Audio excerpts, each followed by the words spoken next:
Hey, what's up, everybody? Welcome to another episode of Live here on Keystroke Medium. I am Josh Hayes, here with my three co-hosts. Three. Scott Correct. Moon, Chuck Manley, and Ralph Kern joins us from the UK across the waters.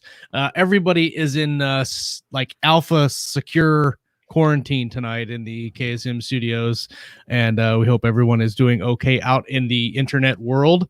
Everybody that's joining us in the live chat, welcome. If you're just joining us and you have not yet subscribed to our YouTube channel, please do that. Keystroke Medium. You can hit the little bell. You'll get notified when we go live, and then you can take part in the live chat, which if you have not ever taken part of a live chat, it also boosts your immune system if you hit that does. little bell. It definitely does that. May or may not be a defense against coronavirus. Welcome. This show is brought to you by Ranger's Oath by Blake Arthur Peel. It's 99 cents today. It's available on Amazon and on audiobook. I'm going to put the link in the live chat, and we'll talk a little bit more about it later on in the show. There you go. If you have a buck, throw it Blake's way. He's a good friend of the show. And today we're talking about how to cast your story.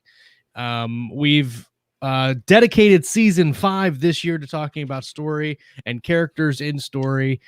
We've done a lot of episodes so far this year on developing character through dialogue, and I thought it would be cool to talk about how to cast, as it were, your characters or certain types of characters in your story, depending on what that story is and what you need for it. Some stories need comic relief. Some need a stoic commander type personality. Some need an eccentric tinkerer, a coyote, obviously. For every story there must be. Yeah. And today I wanted to talk about that and have a discussion about that. So before we jump into that, let's talk about what we've been doing this week in our writing lives. Ralph, you're in the hot seat because go Ralph. Well, it's good to be back. It's been welcome back to the show, Ralph. A couple of months. Yeah, it's been a long period. Obviously, we've got the policey stuff, which is all been fun and games. But I think everyone's probably OD'd on that, with all the experts on Facebook providing all the guidance and advice that my favorite thing about listening to Ralph talk about his police work is everybody's always getting headbutted in England for some reason. It's like, then one of my officers got headbutted. I'm like, that must be really popular over there. Normally me. Yeah, stop getting headbutted. That's why my nose is so lovely. I get punched at every New Year's Eve. It's brilliant. They're just trying to get close to you. Yeah, they love me. So it's been like outside of COVID, it's been a fun couple of weeks. I sustained a big launch. The big launch. Prior to that, an injury, which meant I couldn't walk though, which was a bit of a ball. Then my father decided to have a massive stroke, which added to the fun. And then all this was a week prior to the launch that I've been working for 2 years. A long time. Like, really, you picked this date, Dad. Right. You spotted this one well, and you got it almost picture perfect. He's in hospital in treatment at the moment, but it's ongoing with that.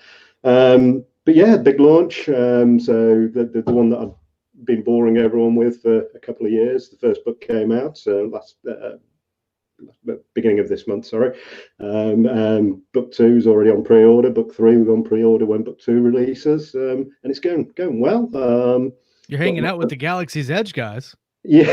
I mean, I think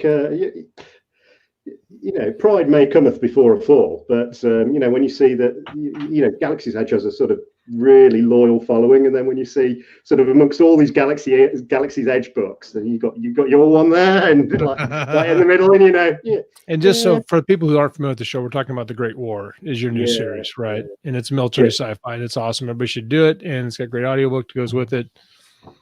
Huge.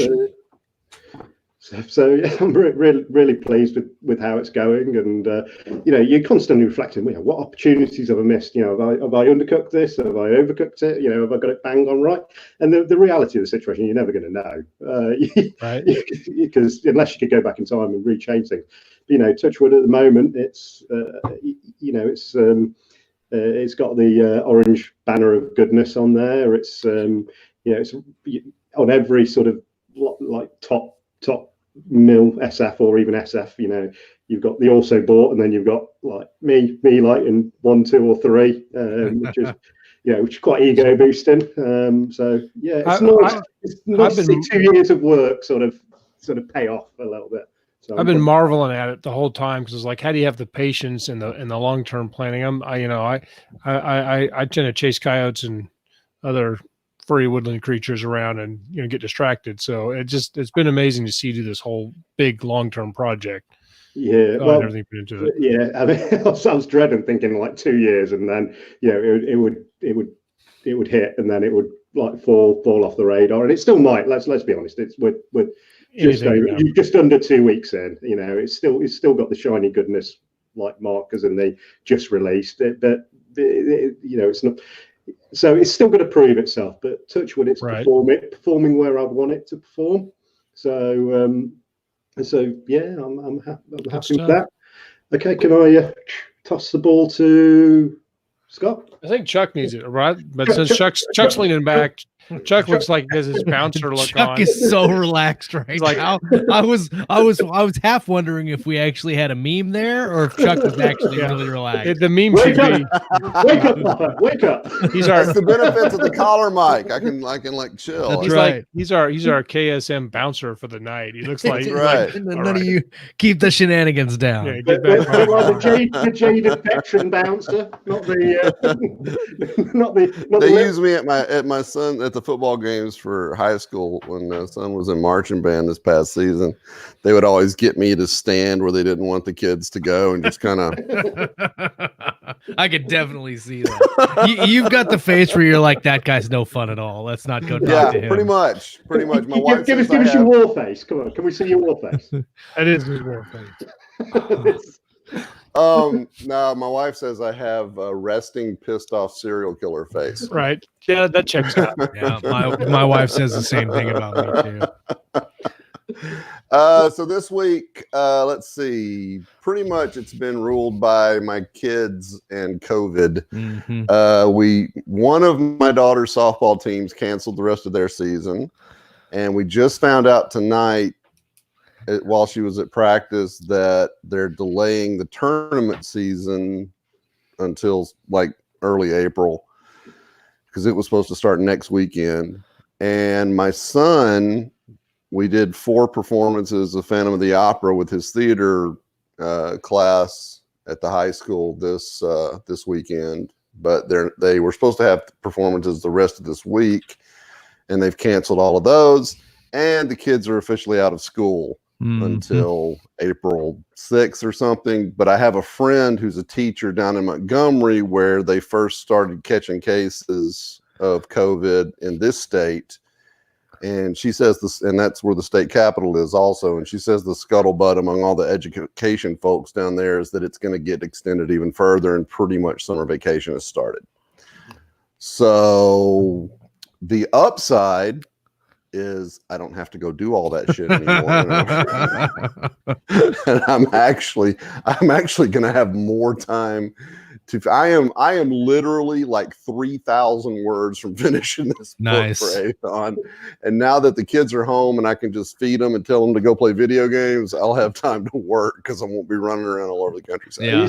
Are you saying that you instigated this whole thing? Yeah. All a plot. Chuck's master plan to finish his book. Yeah. I do not breed bats. Don't start that rumor. He breeds bats, and he was like, "Watch this, guys! I'm just shipping them to China. Hold my beer.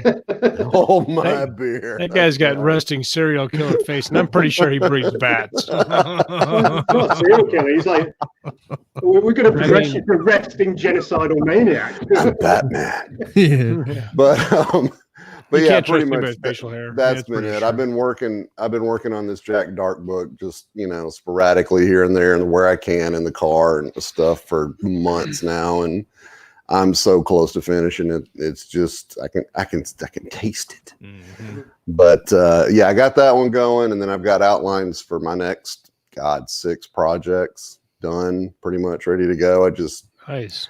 gotta sit down and start grinding out words now that things are slowing down a little bit for me. That's pretty much been about it. Oh, and I've been, my mom's just had her 72nd birthday, so she called me the other day and she's like, I'm thinking I'm going to go to Costco. And I'm thinking, no, I'm thinking you're going to stay your ass at home is what you're going to do. Yeah. And I'm going to go to Costco. Yeah, no joke. Yeah. Make me a list. I'll pick it up for you. That pretty much. Of course, I'm you like, go if you need and something, there's nothing there call me. because Fred down the Right. street decided he needed 18 pallets of toilet paper because for some reason, whatever. Hot why dogs. toilet paper? My favorite meme at the moment is, dude, if you need 124 rolls of toilet paper, you should have been to the doctor well before Yeah, now. Long exactly. time. Like my thing is like something's up. so, like I this is what I don't understand. Like I consider myself a pretty average guy, and I usually 18 times a day. yes, and I usually buy my toilet paper in bulk from Sam's Club. So you get like the big Sure, you get the big one. Yeah. right? And so I usually have enough for like 3 or 4 weeks anyway. Right. And so like I'm just sitting around and I went to Sam's to get some food and I walk back to the back and all the toilet paper's missing. And they have like pallets and pallets normally. And then I see these pictures of people like having all like their entire carts filled with toilet paper. And I'm like, what? Do people not like have toilet paper already at home where they're good? Like you're sitting around one day going, oh, crap, Maybe they I don't have just- any toilet paper. Maybe they just discovered it. Maybe they haven't been using toilet paper until now. And they're Like, like, that's this the is thing I've great. been doing wrong. Jeez. Yeah. I have been working on Valor pretty hard this week. I am starting a marathon sprint to the finish today, and hopefully I'll have it done in a couple weeks and sent off for edits. I got some pretty good momentum on the book this afternoon, and but yeah, same thing for me. In just like you're saying, Chuck, school's canceled. So now I've got, instead of having a couple days where I don't have the kids, they're here. So I've got to mess with that. Yeah, but yours are a lot younger than mine. Yeah. Yours are needy. And then I need juice. Yeah, mine are at the point where they don't even want to see me unless Yeah. they're hungry. Right. What you're going to do is start like really demonizing it and just say the nasty COVID monster will get you if you come into Daddy's that's office. a good one. Yeah, I'm going to do that. What you need is kids that cry all day too. That's very helpful. So awesome to have that. It's like the best thing ever. But yeah, I mean, just kind of struggling to pound out words every day. I haven't updated on the sheet in a while, in a few days. I do need to get a little better at that. But hopefully I'll have that done, and I've got some ideas for some projects after.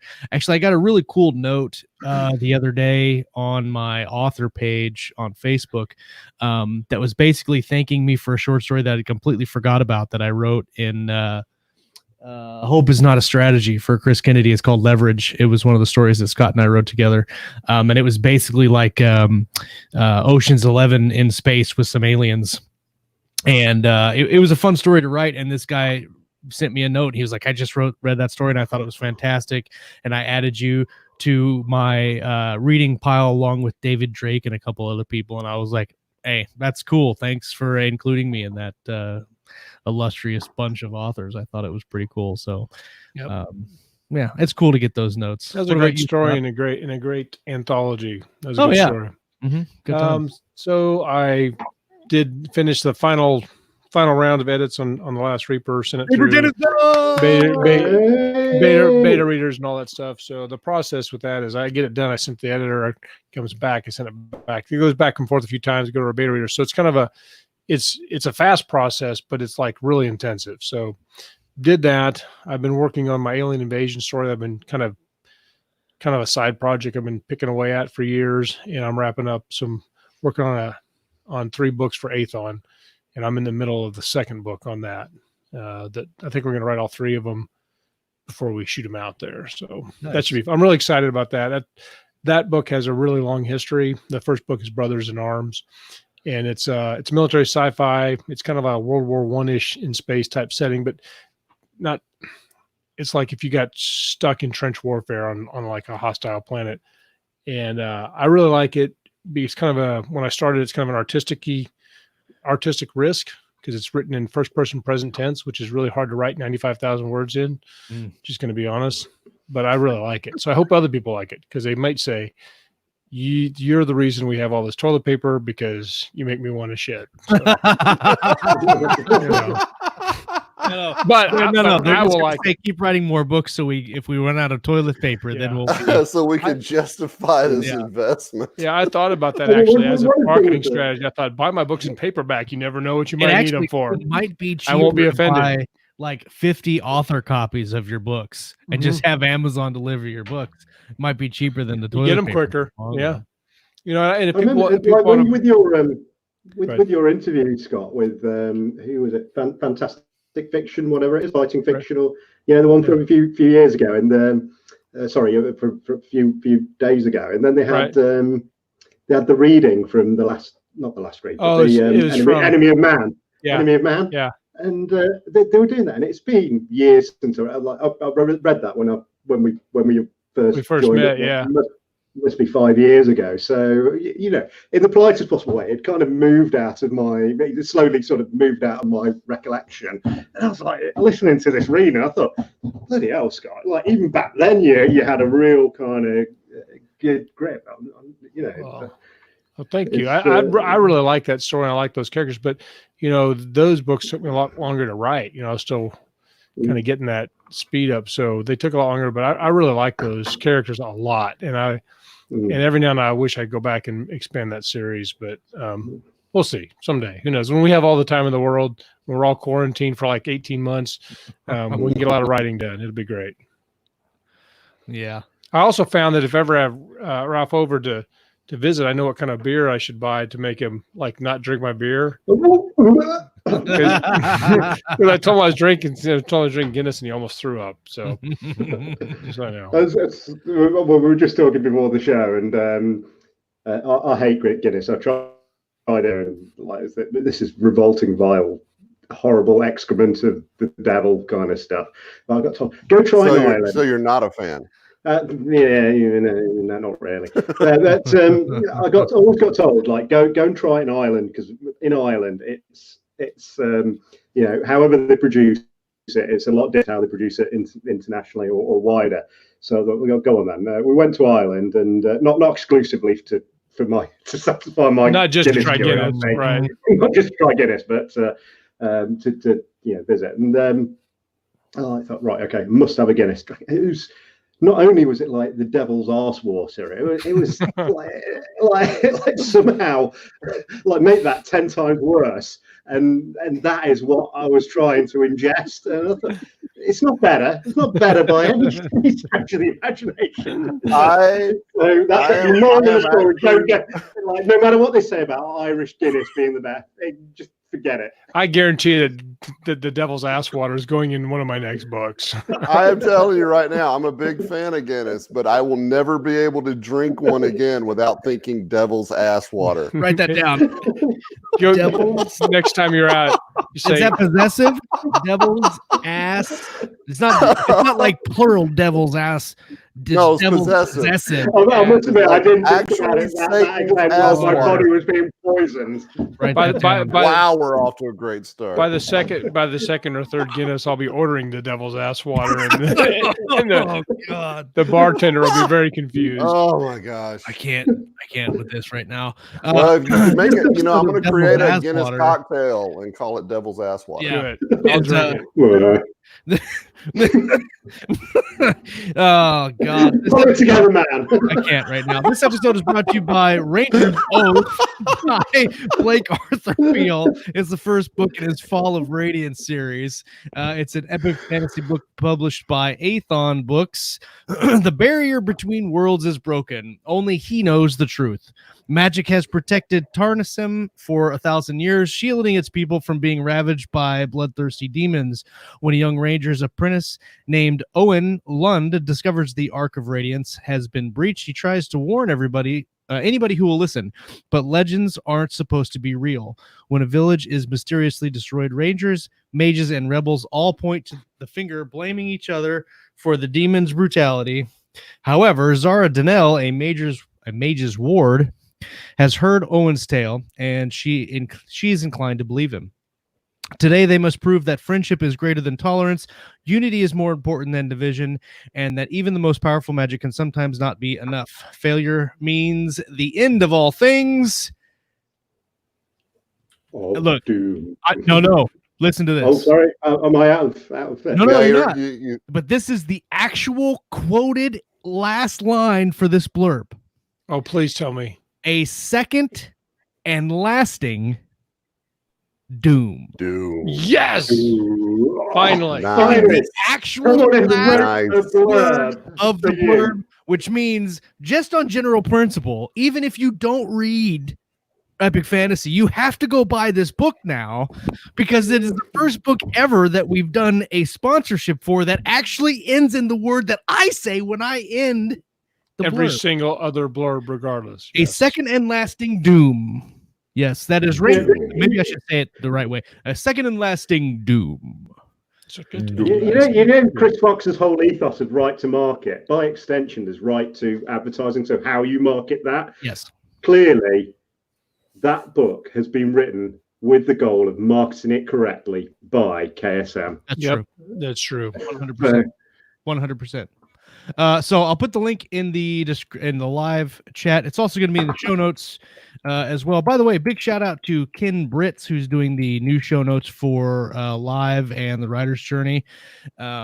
He has put together a phenomenal set of notes and timestamps for the show and breaks everything down. So if you want to just skip past all the crazy boring crap that we talk about every week and get right to the If you want to skip past To the the devil's good ass stuff. water, we talk, The yeah, 5 or 10 minutes of actual content. right. Skip right past the devil's ass water and right to the content. Then check out his show notes. So this week we're talking about casting your story, and I really like characters, as everybody knows. I'm a huge character guy. I love creating characters and love making interesting, unique characters. What I'm interested in for this first round of conversation is, what are your guys' favorite characters to write? Like, you have to pick one. You can't pick any. You can't pick more than one. You have to pick what is your favorite kind of character to write, and who is your favorite character that you do write. So we'll take a volunteer. Chuck gets to go first.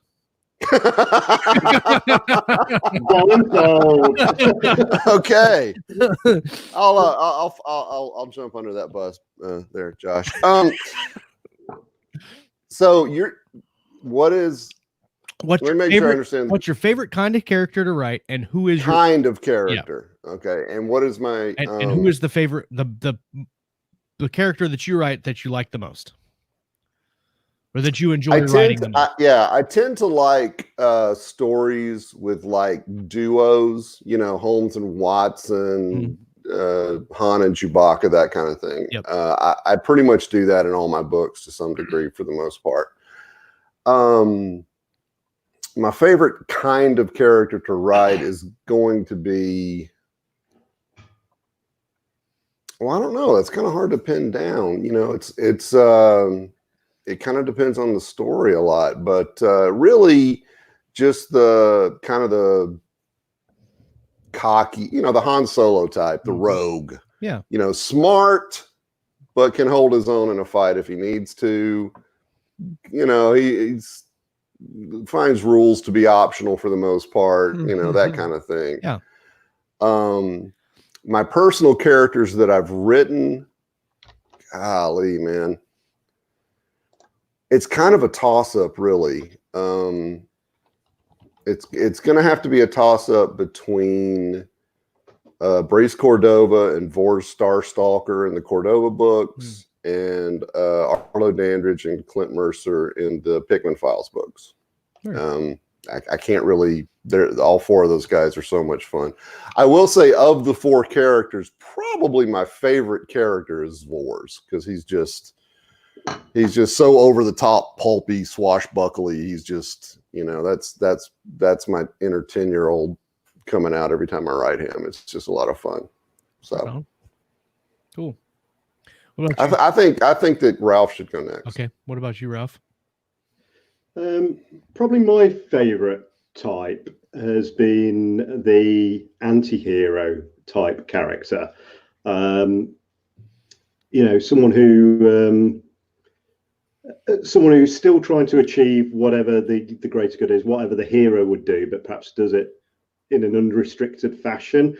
But it has to be balanced by justifying, whether it's self-justification or it's an external justification, either someone taking ownership for that person's decisions. So an example might be our Prime Minister saying, achieve this goal by whatever means.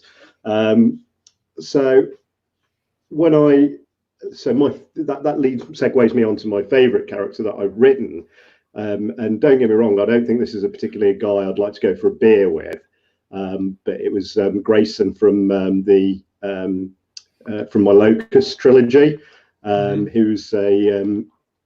He was a special operations group SADSOG officer who'd been tasked with doing a particular job, and then it starts off in present time, contemporary time, and then it flicks to a post-apocalyptic situation, and he's still on mission. He's still on objective. He's a Terminator. He's been dispatched on a mission, and he hasn't stopped doing that mission just because society has come to an end. But he's still doing it in an unrestricted way. Whereas I've got other, perhaps nobler characters who add like a counterpoint to it, which, as you say, Chuck, it's often not just the character you enjoy; it's how the characters around him react to it. So, for example, in this. By the third book, the Grayson had been the antagonist in the first book, and in the second one he sort of like came across to being the sort of like neutral, and then in the third book it became sort of almost a buddy movie between the goody, like the guy who was my classical hero, sort of a soldier who took very seriously the morals and the honor code of the military, and a slightly naive way, balanced against Grayson, who's like, I'm objective focused. I know the greater good is to do this, and how I kind of built that character was I took the quote by George Orwell, which was, people sleep peaceably in their beds because rough men stand ready to do violence on their behalf. Mm-hmm. Which or thereabouts. I can't remember the exact quote, but and I thought, you've got a guy here. He's a little bit roguish. He's quick-witted. He's essentially been undercover for a long time. He knows how to handle himself. He's and whatnot. He's quite wise, but he's still an absolute Terminator. He's been given an objective, and he will do anything to achieve that objective. And he'll crawl over his friends. And his character development came in that he got a family sort of like halfway through this mission, and that's where sort of like things started to twist back to sort of him being like a more conventional hero. But also I'd set him up by, much like if anyone's watched The Shield. Oh yeah. So in The Shield, Vic Mackey, the first time you see Vic Mackey, he does an unforgivable thing. Yeah. So no matter that we're 5 series in, you've still got to remember that in the first episode he kills a cop. Yeah. In cold blood, right. And that's how I started that character. So everything was balanced against the fact, no matter how good he came at the right at the beginning when we first encountered him, you're like, he still did that. First impressions count. And so he was a really interesting character to write. As I say, not someone I want to go for a beer with, and not someone I think I'd like, but an interesting character. And it's one of the few times, because I try and ascribe real motivations and realistic scenarios to my characters. My action characters, they're always limited by their physicality. They're not taking 5 rounds and still going on, or sort of like unless they're all messed up. unless they're all methed up, which only a couple of times, or bottomless magazines in the guns and stuff like that. They're very, very limited by the reality of the situation, so it was quite interesting to sort of like do that and have that kind of balance with the character. Right, over to Josh. Oh, okay, I get to go. So my favorite type of character to write is like the eccentric / quirky character.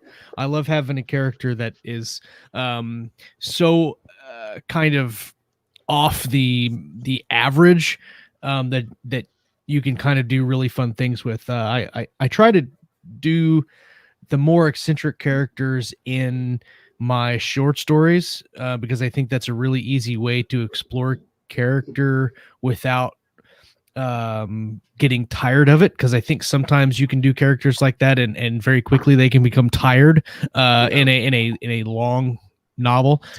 So like in the Lost Colony, which is the first short story I had published, I had a character named Ears, who was some kind, I don't even remember if he was some type of genetically engineered monkey, I think, and he was just like an uber sarcastic, very dry humor type character that everybody really enjoyed in a series of books that's no longer published. Maybe it will be this year. In Second Star, I have a character called her name is Bella, but she's modeled after Tinkerbell because it's all Peter Pan related stuff.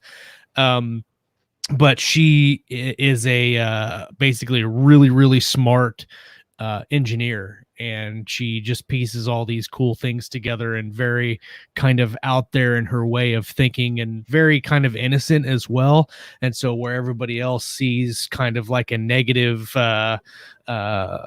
danger, she's like, oh yeah, let's go do that, and very cool headed like that.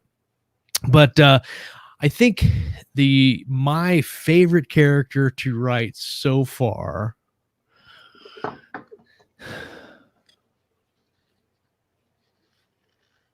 I'd have to say it's been Mac from Terra Nova. And Mac is a robot, but he's a schizophrenic robot. And he's basically his job for this AI species is to infiltrate other civilizations. But the AI civilization knows that it can't interpret like idiosyncrasies and really common like biological traits that people have when they talk, and so it's programmed a completely separate routine to identify this stuff. And so they have the regular operating system mechanic of Mac, and then you have basically a personality matrix that is supposed to interpret the biologic of interacting with different things. And you have both of those counterpoints acting against each other. And the more complicated I put on that character was that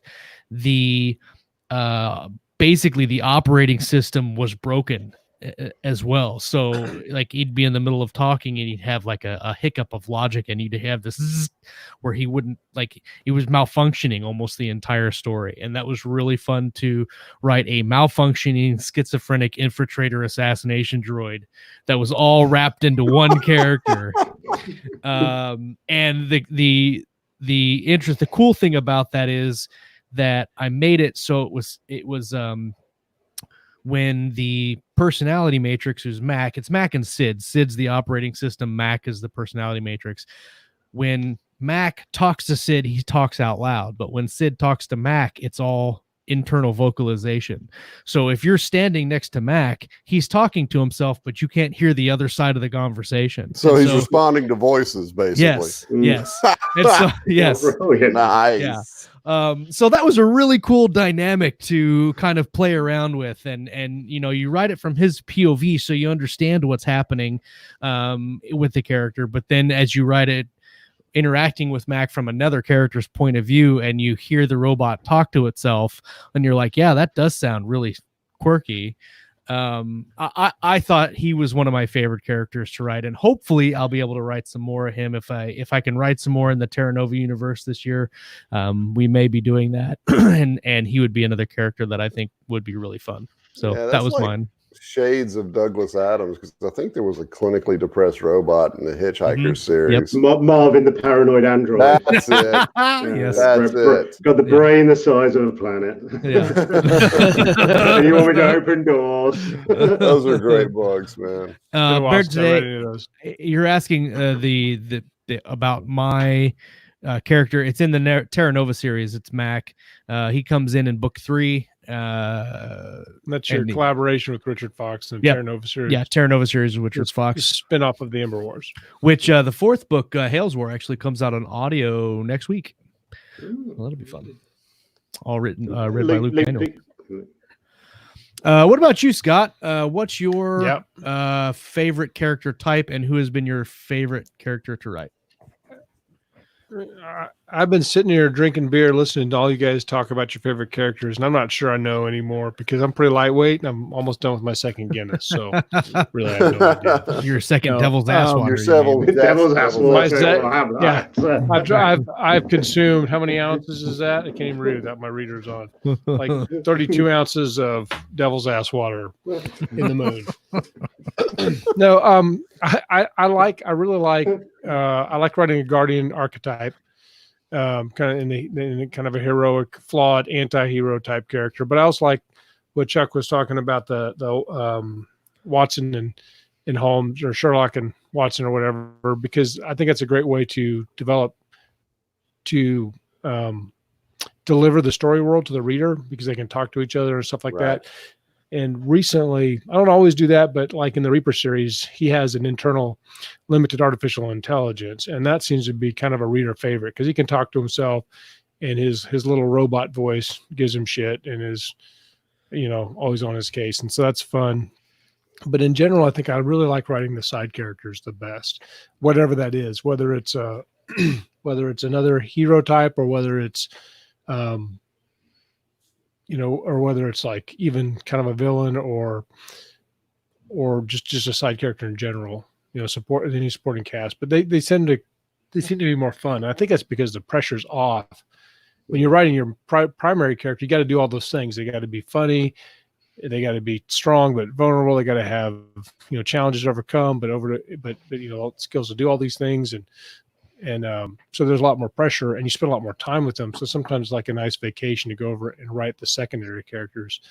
And my secondary people have often been the most popular. Like Elise in the Reaper series is very popular because she's the teenage runaway with a bad attitude. And Kane's kind of this old grumpy assassin shock trooper guy with his limited AI who has some quirks, to say the least. But my favorite character, and I also like writing non-human characters. Like I like to write, in Dark Landing, there's the pig dog, which is very fun. I always forget about Dark Landing. The pig dog is great. The pig dog goes along. Well, the pig dog doesn't talk, right? Yeah. But he does fart a lot. So they'll be like, they'll say something to the pig dog, and he'll come stomp it off, and he'll be farting and stuff. And I don't know why. Maybe my inner 4-year-old came out, but I think the pig dog is pretty awesome. And then, of course, by the end of that 12-book series, he becomes like some sort of guardian in another planet, where in his world he's actually very intelligent. But for us, all we see is this pig dog thing. It's just a freakishly ugly little bastard that's always around. So I like dogs. The dog character, I guess. Like I read some Dean Koontz, he always had a dog character for a while. And I was like that. Watchers and all that series. And then Droon in Enemy of Man, the Chronicle Can Roll, and he's an alien, and he doesn't deal with time the same way. Everything's kind of in the present, and they have to consume people. They have to terrify their prey and then eat them, or else they don't metabolize them the right way. So they have to like literally be these creatures of horror. They got to do that.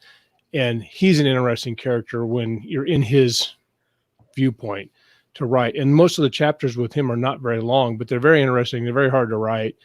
And some people like that. That's one of their favorite characters in that series is Droon. So imagine if you're writing aliens, but from the monster aliens point of view. I just write the whole time like this, like yeah. So that's good stuff. But yeah, so I like that.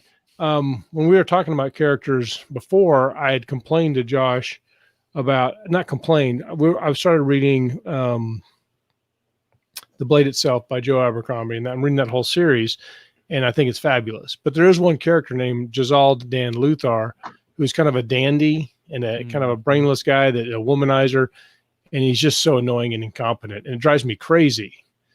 But Josh, you said something interesting. Sometimes you need to have that character. Well, yeah, and that's that kind of got me thinking about this episode and why I wanted to have the conversation, because I think in every book, anybody can find a character that's kind of annoying, or that they don't want to read. But I think that is essential to good story building, is because you're never going to like everyone, and even the characters aren't going to like each other. And if you have characters that you like, you should have characters that you don't like, but for different reasons. Like, you can not like the bad guy, but you can also have a good guy that you don't like either. And I think that like, for instance, I'm watching The West Wing right now because I'm studying a lot of dialogue by Aaron Sorkin, and he wrote the West Wing. And the series is about a Democratic president in a Democratic White House. And obviously it's super political. The whole thing is a political show, right? Well, for the most part, I don't agree with most of the political aspect of the show. The crazy part is I care about all the characters. And I think that they're really well done characters. And so it's interesting to me in the study of character this year and the study of story this year is how you can not like what certain characters are doing, but still care about the characters in a really big way. And not liking a character, the author might have done that on purpose. You write a character and you're like, I don't want anyone to like this character. And when no one likes the character, the author is like, yes, I have completed my journey. This is what I wanted to do with that certain character. Or you write a character that people don't like, and so that you can turn that into an emotional cue for another character doing something that will then heighten that. You bring the negative up to a certain level, and then by the time you flip it to the positive has that much more weight in the story. So you said it's not just the main character, or the character you're writing, or the character you're in the point of view in, or the character you want to concentrate on. It's for want of a better phrase, the foils who bring out the traits that you need that character to show. So you can have a complete arsehole. Absolutely. And again, I think I quoted the Terminator earlier, but so obviously you've got Terminator 2, where the Terminator's an arsehole. He just goes from A to B. There's nothing in him. He's played him to have no character. It's the other surrounding characters who bring that out of him. Right. And that's an extreme example of what you're saying, isn't it? Where you need the counterbalancing people to really to draw out what you need. Right. I've always kind of viewed populating my stories as like a color wheel. Okay. Like the main character, he's like the primary color. Let's say he's red. And then you're going to have other characters adjacent to him that are kind of complementary to him, the purples and the oranges, that kind of thing. And it just kind of goes around that spectrum until on the other side of that color wheel, you've got like the opposite, so to speak, the completely contrasting color, right? Which is going to be your antagonist if you have a specific antagonist, but everybody else falls somewhere in between. And it shows the main character's personality as you put it against these other colors, and as my wife would say, how it pops. And that's kind of the way I've always viewed it. Each character is just something to show the main character against, and kind of to either complement or contrast them. Well, for efficiency's sake, there's probably if we're boiling down to what would be efficient, is there any point in having two characters the same? there's probably not. That's why buddy movies, especially in the 80s, they were always massively contrasting, weren't they? In some degree or other. You know, you got like Riggs, you know, sort of wild card nut job, and then you got Murtaugh, who just wanted straight and level to retirement. You know, that can be replicated across many different things. It's got to be the counterbalance that brings it out. And you know, they say in the color wheel example, you know, if you have colors too close, they clash. You know, pink and red, they don't look good together, but red and green, well, they get confusing. They get confusing to write because sometimes you can't differentiate the characters if they're too close. The thing with Lothar in that example is that I didn't like him, but I assumed he's going to have a massive character arc where he changes, and then throughout the series he does change, but and I guess this is actually fairly realistic of a character, is that he falls back into his old habits more than he actually has any sustained change. Mm-hmm. And my main problem, when you're talking about characters you like and don't like, my main problem was because, like, in this series is Sandan Glockner, which is one you've talked about, Josh, several times, that has all the bad teeth, and he's a torturer and he's just an evil bastard. But he's actually more appealing to me as a character because he's competent. Right. Even though, and he does actually try to protect the people he cares about. But he does some bad stuff because, let's face it, he's the king's torturer. But well, I think, but like Lothar is so incompetent, I just can't hardly stand him because he's always making the wrong mistake. He's always making kind of selfish, empty-headed dumbness, and I just want somebody to really punch him right in his mouth. But is that the emotion that the author wants to evoke in you? You know, you've got an absolute moron here who for the plot in this, there's a reason this character is like that. If you get to the third book, there's a reason he's in the story, and his personality is a big part of it. But that's kind of a massive spoiler, so I'll just move on. Well, I think when you go to look at the kind of character, like we're talking about emotional resonance in the story for the author, and what emotions you want to evoke in the reader, but also what, like you guys said, the opposite end of the spectrums that complement each other, protagonist, antagonist. You have the lead role, which is generally more of a very stable, competent character, and then you have a comic relief. You know, it's like in the Ember War where you have Standish, who is a reverent character, and he in certain situations that are really intense can say a couple of lines where it really gives levity to the scene and lets the reader breathe. They do the same thing in movies too. But what's interesting is that we put up a poll earlier in the group today, asking the people in the group what their favorite characters were to write. The number one answer is a fascinating villain, which I think is it's interesting because I put competent leader as the first one, and it's down almost it was 6 down. And when I think of a main character, that's how I kind of think of a main character in my books, as a competent leader, because most of my main characters are kind of the driving force of the story, where they're like Jackson Fisher in my Valor trilogy is a very competent investigator. But they aren't the most interesting to write because I think they're the safest. Because you can write those and the reader and even the writer knows that they can't make a mistake. They're the star of the story.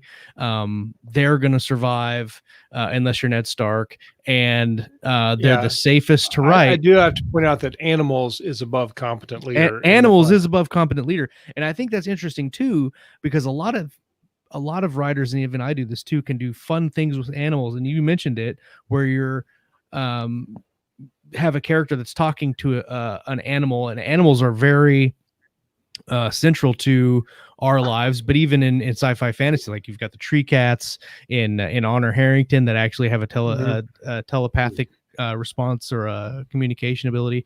You know, but even Chewbacca is sort of like exactly. Like a Watson animal. And the thing about Chewbacca is, I think Chewbacca kind of fills 2 roles, where he's part of the comic relief, which is Han Solo, in that dynamic of that part of the story, where Han Solo is definitely part of the comic relief in Star Wars, and Chewbacca is part of that, but Chewbacca is extremely competent, like for the most part. Yeah, like he is extremely competent, and he's a fighter, man. Super If you want brave and anybody, loyal. Very loyal. and so you can have multiple aspects wrapped up into one character. And we could go way off on the deep end, but Chewbacca is really one of those characters that serves multiple roles as a side character, and I think it's kind of underrated in as his character. You were talking about the competent. He finally got his medal, though, didn't he? Yeah. I will say, and I know we're going to talk about this movie later, but I wanted to say the scene in Rise of Skywalker where he finds out that Leia had died. Oh yeah, that kicked me in the feels, man. Yeah, I'll be honest with you, that kicked me in the feels. Yep, it really did. Yeah, Chewbacca was upset. I think. Go ahead, Scott. So you were talking a lot about the competent leader and things like that, and it kind of goes back to, for years we've been asking my question about what's your favorite secondary character to write. Yeah, and that's the thing, like you'd mentioned there, is that sometimes the main character, it's a lot of work to write that character. He's got a lot to do. Yeah, usually more serious, and sometimes those side characters give you some relief and stuff. So you need heroic. So how do we use it as writers? I mean, the fascinating I think villain. You need to decide what type of, like, you're always going to have a villain in your story, right? And you always want to have a empathetic response. You want to try to have an empathetic response to your reader for your villain, unless you're doing like a Sauron character. So villain is easy. You're always going to have one, and a protagonist, you're always going to have one. But then you have to kind of decide, how are you going to fill the rest of the roles of your story, and what does that story need? For instance, not every story needs a psychopathic torturer like Glocta in the Blade itself, and not every story needs a Standish, where you need a really outright comic relief character, or a Han Solo, or whatever it is. So you kind of have to decide what kind of story you're writing, and then how you can cast it so that your main character and even your antagonist has a different canvas of characters to interact from. So one of the thoughts that I had today, as I was kind of visualizing what I wanted to talk about, was A, what type of story you're trying to tell, and B, is it genre specific when you're looking at characters? Because you look at epic fantasy, and you have kind of really genre specific characters that you need to have. Like, you have to have like a Gandalf type character. You have to have a D&D party. Archetypes, yes. You're talking about, like, in the hero's journey, like in episode 4, you've got to have the young, naive farm boy type hero who's got to leave home and all this stuff. You've got to have the wise old Gandalf type guy who's going to be the mentor. There's these certain archetypes that fit with certain story structures, like hero's journey or whatever. Right. And the thing is, though, not every good story has every archetype. True. Right. So you really have to just kind of think about, what you specifically are writing. Because I think a lot of times, if you try to shoehorn things in, you're going to screw your story up. Right. I agree. And I'm thinking of this police thriller that I want to write this year too. And interestingly enough, it's not like most of my stories have like a comic relief aspect in the story. For this particular story, I don't see a place where I can use a comic relief character in that story. Well, if you're writing a gritty cop thing, I don't think you necessarily need one. Exactly. So Harry Bosch doesn't have any comic relief that I'm aware of. Right. So that's a different way. And that's that's why I started thinking about, what do you need in your story? What type of story you're telling? Because like you're saying, shoehorning characters into a story just to have that type of character might be fun, but it might be taking away from the story you're trying to tell. Right. And you might when I wrote A Reign of Fire, which is an ensemble cast, I had two objectives with the characters, but ultimately the hero is an incomplete hero. So there's 5 points of views that we cover in it, and each one of those is not at that point in in this series the hero. So for example, we've got a young fighter pilot who's he's an arrogant dick. He's not tested in any way.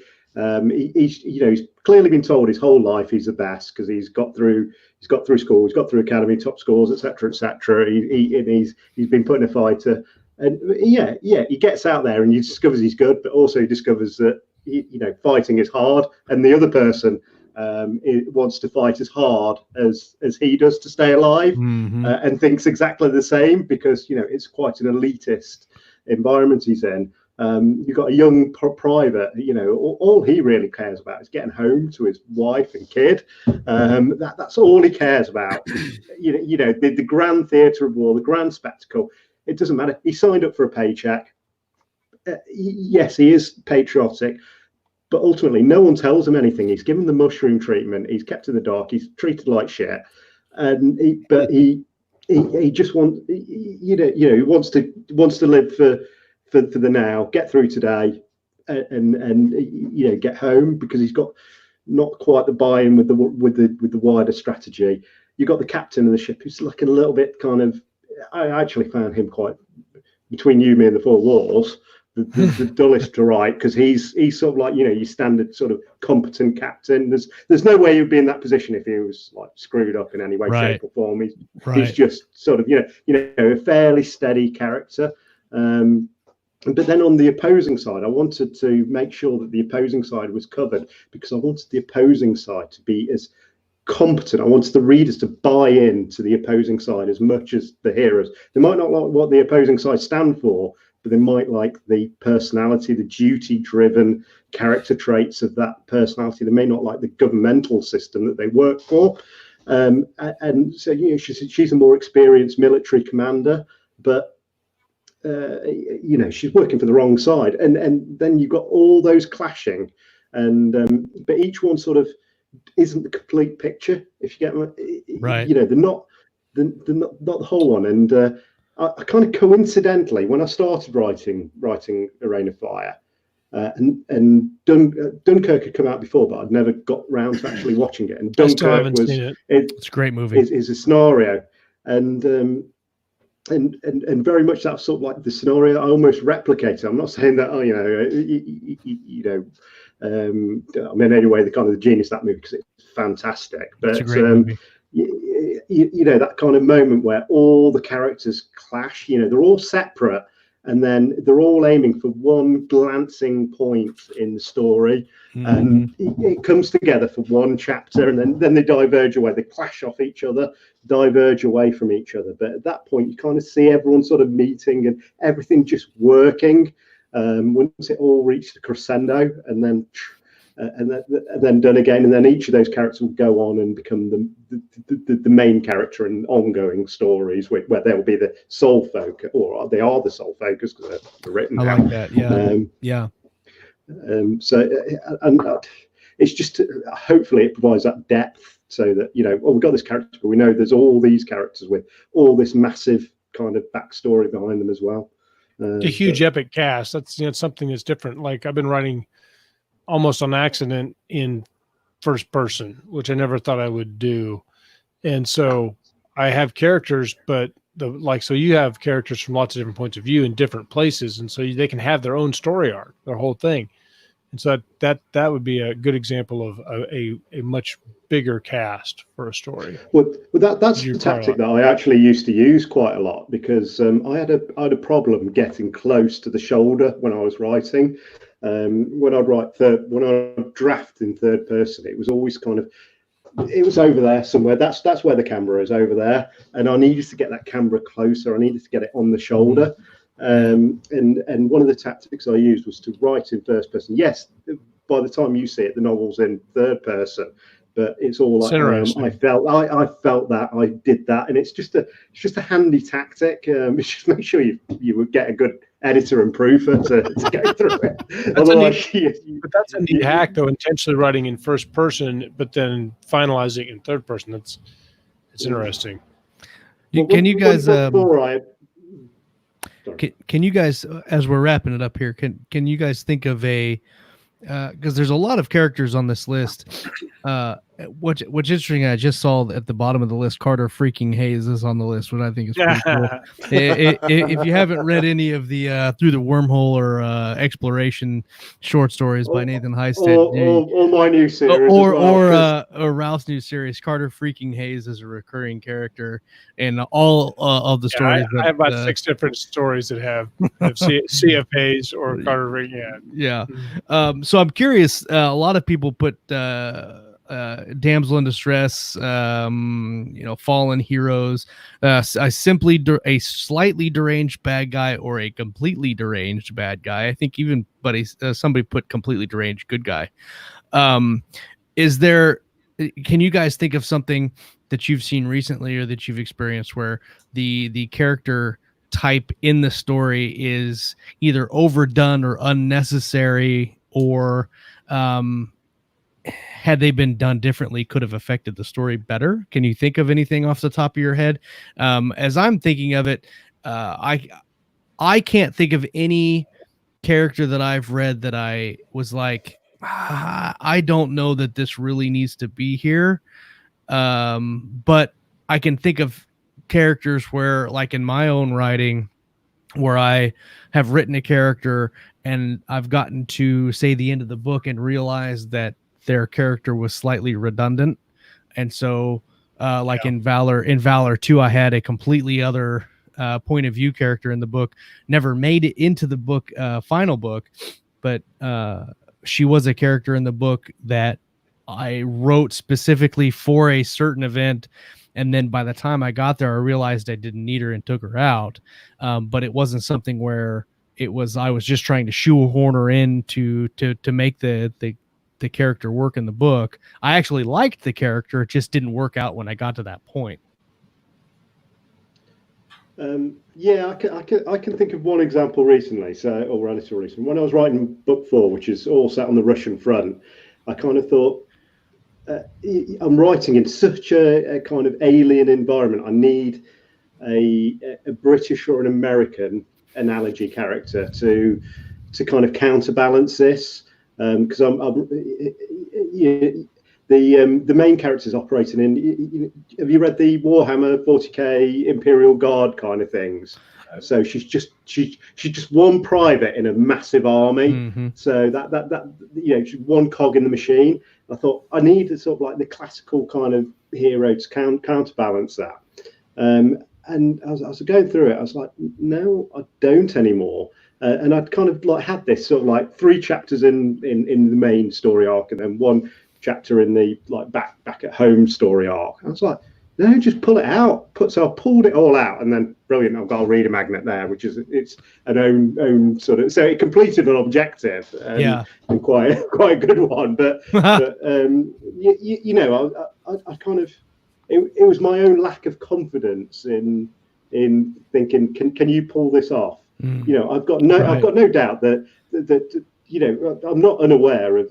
I try and stay sort of like apolitical when it comes to sort of my comments, but I'm not unaware that most of sort of the readership of military science fiction are sort of on the right end of the spectrum, and yet I'm going to be writing a story from communist Russia in the 1940s. And I was like, I need to have sort of like some kind of counterbalance. And then I was like, no, you don't apologize for this. You're writing an important story here, and people are going to have to just accept it's sort of an analogy of history, or get over it. That's it. So you've got to have a certain amount of confidence as well. But hopefully by that point I'll have some buy-in as well. Agreed.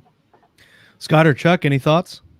The only thing, if I'm understanding your question correctly, just basically, is there a character I've seen or read or written recently that was either overdone or just kind of unnecessary? Yeah. Really, the only thing I can think of, again, it goes back to Star Wars, was Last Jedi. And all of them. Save it for next week. Yeah, but Finn's whole storyline in that thing. Oh yeah. I mean, he just didn't need to be there. Right. I mean, that could have all been accomplished, but they had to put him in because he was in the franchise. Yep. And I just, you know, that was one of my biggest problems with that movie, is that he was just totally unnecessary. Yeah. And I think that's something that one of the things that Ralph is saying too about his book and having a lot of those characters is you run that risk of creating those characters that maybe have an interesting role to play in your first book, but you get 3 or 4 or 5 books in, and now that role's kind of done, and you need to move forward, but you either feel a responsibility to continue to write that character, or you think that maybe you can give them something interesting to do later on, so you continue a storyline. Or you can be a bastard like me and kill him off. And just kill him off. Yeah. Yeah. I always like to have secondary characters go through these like major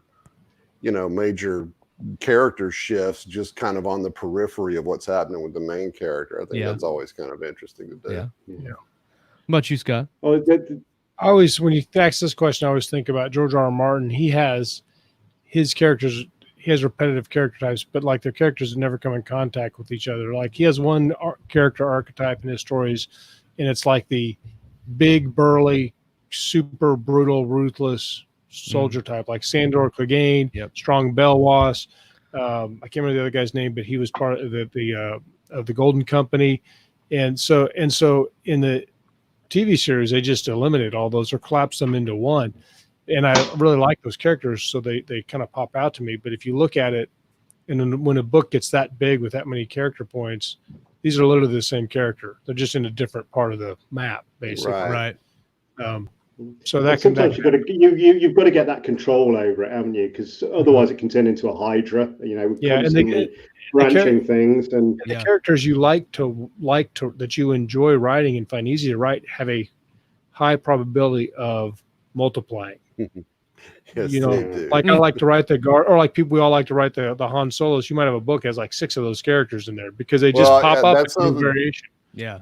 That's something I ran into when I was writing the Cordova books. I'd be writing a different character from Brace, but all of a sudden I realized this guy doesn't talk like Brace. I have to change all of this because he's not like that, you know. But you get in that one groove and you enjoy it. You don't want to stop. Right. Yep. Variability. I think that was a great conversation. I think we hit some good points there. Hopefully we Devil's bathwater. I'm all out. Devil's ass all gone. There's one thing you can take from the show. It's not that. Everybody that came and hung out with us tonight, thank you guys for coming and hanging out with us live on Monday nights on Keystroke Medium, KSM's Live. If you've never joined us before, you're listening on the audio feed, youtube.com/keystroke medium. You find us there. Monday nights, Thursday nights, Tuesday mornings, and Monday days-ish. We have live shows that happen. 4 shows, and then also our 5th show, Storytelling by Joshua Gayu, comes out infrequently, but he does long-form storytelling interviews, which are fantastic. You don't want to miss those. They're on our YouTube channel. Thursday night is The Writer's Journey with Kayleen Williams and Lauren Moore. Tomorrow morning is Coffee and Concepts with Walt Robillard. You don't want to miss that. And of course, story time with Kayleen Williams as she reads the newest and best or funniest interesting stories live on our Facebook group. So don't miss that. Facebook.com/group/Keystroke Medium is where you find that stuff. Don't forget to like and subscribe. We're on our journey to hit 1,000 subscribers this year. So if you know someone who is not subscribed, then you need to tell them and then guilt them into subscribing and beat them into submission. You should also tell them to. But wash your hands afterwards. Yes. After you beat their ass, make sure you tell them that the devil's ass water doesn't taste that bad. And also they should consider purchasing the as you unload on them. I swear to God, I'm getting you a T-shirt made that says that. They should also everyone should also consider looking at The Writing Dream, which is the book that we wrote and we contributed a tiny piece to.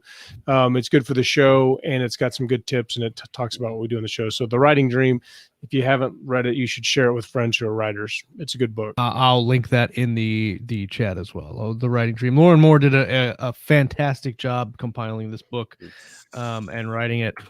Go pick it up as you continue on your all things fantastically. That's right. All right, everybody. Thank you guys for hanging out with us so much. Come back and hang out with us next Monday night at 8 p.m. Central, live here on Keystroke Medium. I am Josh Hayes here with Scott Moon, Chuck Manley, and Ralph Kern. Thank you. Come back and hang out with us. We're going to talk about some reading, some writing, and everything in between right here on Keystroke Medium. See you guys Later, guys. Bye.